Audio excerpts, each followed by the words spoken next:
Salve, salve amigos da Trivela, estamos aqui para mais um programa do nosso canal e hoje nós vamos falar de um assunto muito importante: regras do jogo.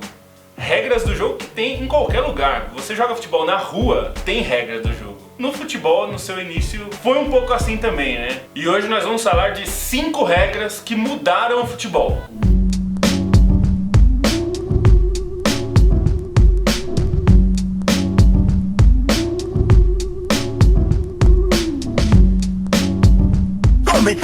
Vamos começar a falar do impedimento, a primeira das 5 regras que a gente vai falar. A gente gosta de esporte, né, Ele tem muita semelhança entre os esportes, principalmente na sua origem. Então, futebol, rugby, futebol americano, todos eles são da mesma família, todo mundo da mesma família, todo mundo irmão. Né? Todo mundo da mesma família. E isso gerou muito problema no começo, porque cada lugar, principalmente na Inglaterra, onde era já regulamentado em algumas formas o futebol, cada lugar tinha sua regra. Então era mais ou menos aquela coisa de aqui na minha rua, se bater na parede para o jogo.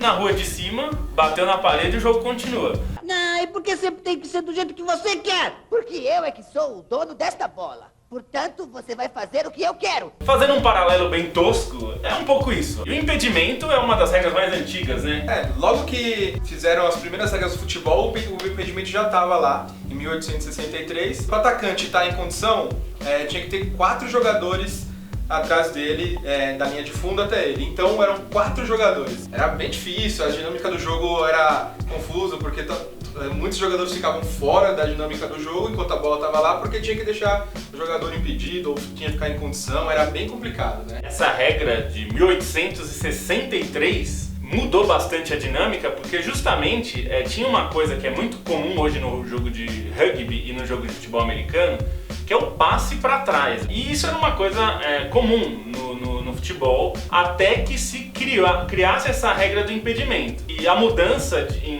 1966, de 4 para 3, começa a desenvolver o futebol que a gente conhece hoje. Porque até então, se você visse um jogo, se fosse possível a gente ter um vídeo desses jogos no fim do século XIX, não teria nada a ver com o futebol que você conhece hoje, absolutamente nada. O passe passa a ser mais importante porque você pode fazer esse passe depois de cumpridas essas regras. Tem 4 defensores, em 66 passou a ser 3 defensores, mas ainda teve mudanças, né? Hoje a gente sabe que não é mais assim, já mudou bastante desde então, né? Então, e aí teve a história de mudar para 2. Que é a regra atual. Que é a regra atual. Mas antes dessa regra teve a regra de impedimento só depois do meio de campo, que também continua isso. Se o cara tá antes do meio de campo, ele não tá impedindo o atacante, ou o jogador que tá atacando. E depois mudou para a regra atual de só terem 2 jogadores. Bom, sem o impedimento, basicamente o futebol seria um bando de caras dentro da área disputando chutões pra cima. Isso completamente diferente do que a gente vê hoje, do que a gente gosta de ver, né? Outra regra que a gente vai falar hoje é pênalti. Pênalti, que é a penalidade máxima, e começou também, assim como o impedimento, lá no século XIX. E foi fruto de uma disputa do caramba, assim, entre pra não dizer outra palavra, uma disputa muito forte, né? Quando acontecia alguma penalidade perto do gol, ninguém sabia o que fazer, né? Todo mundo colocava a bola onde foi a falta, e todo mundo ficava na frente da bola e não tinha uma regulamentação. Tanto que uma das maiores que aconteceram foi em 1891, no jogo da Copa da Inglaterra, entre Notts County e Stoke City. O Notts estava vencendo por 1-0. E aí o Stoke foi fazer o gol, o zagueiro Henry, do Notts County, meteu a mão na bola. E aí a confusão e tal, pra todo Cenas mundo... lamentáveis. Cenas lamentáveis, e todo mundo na frente da bola, todos os jogadores dentro do gol, aquela confusão. E foi aí que um irlandês, William McCrum, sugeriu para a International Board que houvesse a penalidade máxima. Tinha que ficar uma certa distância do gol, só que não era do meio. O jogador escolheria onde ele bateria o pênalti. Então ele poderia bater da lateral, mas é sempre uma mesma distância, como um raio, como se fosse o meio de campo, um raio, e não tinha uma definição que era na marca da cal, né? E a galera não gostou muito disso, né? Foi uma confusão.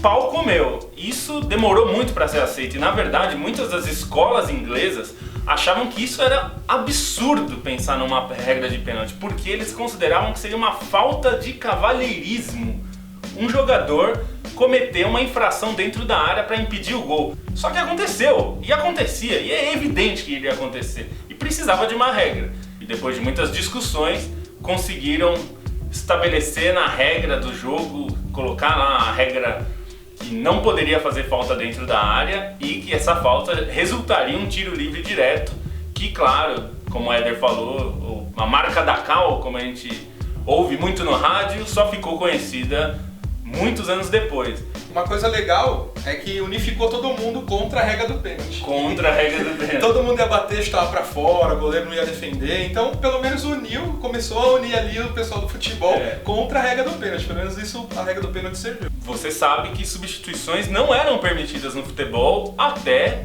pouco tempo atrás. Se a gente pensar historicamente, até pouco tempo atrás. Mas as substituições mudaram bastante o que a gente conhece do futebol hoje. E na verdade as substituições começam a ser faladas e esse termo substituição é usado há muito tempo. Já no século XIX se falava em substituição, claro, não era o que a gente conhece hoje como substituição. Normalmente era porque um jogador faltava, trazia um substituto para jogar no lugar dele. Não eram substituições durante o jogo. Na verdade, substituições aconteceram, acreditem vocês, na Copa de 1970. A FIFA, a International Board, decidiu fazer essa regra e eram só 2 substituições por jogo. Porque eles pensavam assim, o jogo está ficando prejudicado, se alguém machuca o time fica com 1 a menos, se a tática não está dando certo, o time continua naquela mesma tática, o técnico não consegue resolver, então vamos liberar substituições, 2 por jogo.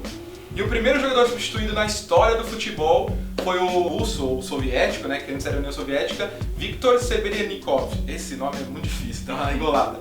No primeiro jogo da Copa entre México e União Soviética. Você vê, esse tipo de coisa, substituições, até aconteceram antes, mas isso não era ainda uma regra da FIFA, não era aprovado pela FIFA, mas houve já casos de jogos entre seleções que aconteceram substituições durante o jogo. Há casos de 1953 com jogos com substituições. Em 58 já se falava na FIFA sobre substituições dentro do jogo, que levou muito tempo, como a gente vê. Precisou de muito debate, muita discussão, mas a substituição foi introduzida no futebol e hoje a substituição mudou em relação também a essa regra de 70. Só podiam 2. A partir de 94 você podia fazer 2 substituições mais o goleiro. Passou a ser possível na Copa de 94. E em 95 que a regra mudou para o que a gente conhece hoje como substituições, ou seja, 3 substituições são permitidas. E hoje a International Board já discute a possibilidade de uma 4ª substituição para a prorrogação, mas isso talvez seja um assunto para daqui a algum tempo no nosso canal da Trivela. Você sabia que até 1992 era permitido o recuo de bola? E o recuo de bola era um recurso muito usado por todos os times e foi a visão da FIFA também depois da Copa de 90. Porque imagina, o goleiro bate tiro de meta pro lateral, aí o atacante aperta. O que o lateral faz? Recua pro goleiro. Só que hoje os goleiros vão lá e estouram a bola pra frente. Antes não, antes eles recebiam a bola e ficavam com a bola na mão. E não tinha a história dos 6 segundos, era sobrepasso, né? O goleiro não podia dar 3 passos com a bola, mas podia ficar com a bola na mão o tempo que ele quisesse. Então isso atrasava o jogo, atrapalhava o jogo, a dinâmica do jogo ficava toda atrapalhada. Então aí a FIFA decidiu abolir. E se a gente lembrar, a Copa de 90 é acusada de ser uma das piores da história. Acho um rótulo injusto. Mas a Copa de 90 teve jogos realmente muito arrastados. E se a gente pensar um pouco, o recuo de bola, a proibição do recuo, fez com que surgissem estratégias novas de jogo. A pressão alta que a gente fala hoje, os times de Guardiola, os times do Jürgen Klopp, adoram jogar com a pressão alta, forçando o erro do adversário. Isso não era possível até 90. Porque justamente era possível o defensor recuar para o goleiro e tudo ficava tranquilo. A regra também fez surgir goleiros bons com os pés, como verdade. O Rogério Ceni, o Neuer. Isso melhorou muito mais a tática do jogo, ficou um jogo mais divertido, mais dinâmico, né? E acho que foi uma das melhores regras que fizeram do futebol. Assim. E se a gente pensar, é uma regra muito recente, né? 1992, a gente tem bem pouco tempo dessa regra, né? E ela mudou substancialmente o que a gente vê do futebol hoje, né? No ponto de vista de tornar o jogo mais interessante de ver para quem está no estádio E isso é muito importante, né? O futebol precisa ser atraente, interessante. E logo que mudou a regra, muitos lances bizarros aconteceram, né? Tanto que aqui na própria Trivela a gente tem uma matéria dizendo, com vários vídeos exemplificando, a gente vai colocar aqui nos comentários, na descrição do vídeo, para você acompanhar esses vídeos bizarros logo que mudaram a regra, né, do recuo pro goleiro. Vamos falar agora de cartão. Você imagina um jogo de futebol sem cartão amarelo, sem cartão vermelho? Até 1970 era assim. Uma das grandes rivalidades que nasceu naquela Copa de 66 foi a Argentina e Inglaterra. Essa Argentina e Inglaterra. Essa Argentina e Inglaterra aí, ó. Na verdade, essa é de 86, mas aquela rivalidade surgiu em 66. Surgiu porque esse cara, o Antônio Ratin, ele foi expulso de campo por uma falta. Os ingleses acusam os argentinos de serem animais. Os argentinos não concordam muito não, eles acham que aquele foi o roubo do século. O Ratin, que era o capitão, camisa 10, ídolo da Argentina,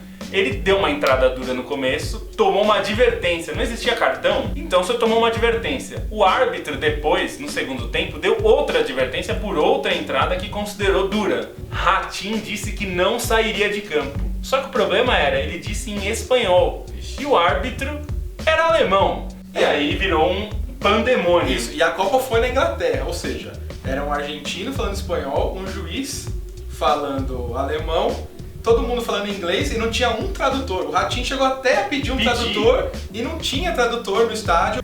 Aí o Ratin saiu, sentou na cadeira da rainha, que não foi naquele dia, quebrou a cadeira da Inglaterra. Tem uma imagem que o Ratin aponta a braçadeira de capitão como se dizendo: "Ei, eu sou o capitão, eu quero falar com você." Chamaram o supervisor dos árbitros que estava na beira do campo e ele teve que entrar em campo e tentar, por sinais, tirar o Ratin, convencer o Ratin. Sai de campo, cara, acabou. No fim, aconteceu que o Ratin saiu, bravo, chutando tudo, chutou a bandeira. Isso fez com que a International Board, a FIFA, todos esses órgãos aí burocráticos falassem: caras, precisamos dar um jeito nisso. Na Copa de 70 passou a ser possível você advertir o jogador com cartão amarelo e com cartão vermelho. Mas mesmo na Copa de 70, se vocês assistirem os reprises dos jogos, vocês vão ver que quase não tem cartão. Inclusive aquela entrada famosa que o Pelé dá um cotovelaço no uruguaio, passou que não foi nem falta. E antes o jogador também era expulso, em casos muito raros, mas acontecia. Mas a Copa de 70 foi a primeira que era possível dar cartão, embora não fosse muito usado. E ainda tem uma lenda em cima das cores do cartão, né? Diz a lenda que o diretor da International Board chegou no México, não sabia como ia fazer isso. Ele estava dentro de um táxi, aí o táxi foi chegando perto do farol, e farol amarelo, atenção, ele foi parando, o vermelho para. Ele falou: aí, vou usar o amarelo para divertir o jogador e o vermelho para expulsar. Se é verdade ou não, a gente não sabe. Mas é uma lenda do futebol. Eu não sei se é verdade, mas a lenda é tão boa que a gente torce para que seja verdade. E se não for, a gente faz com que seja e acabou. Esse foi mais um vídeo da Trivela no nosso canal. Você já conhece, pode nos seguir no Twitter, @Trivela, tem o Facebook, site Trivela. E continue com a gente, assine o canal que vai vir muito mais, né? Converse com a gente também nos nossos canais, no nosso Twitter, tá aqui embaixo aparecendo. A gente leu todos os comentários, gostamos muito. Continue mandando sugestões, as suas críticas, suas ideias. A gente tá gostando muito. Valeu, galera. Abraço. Acabou!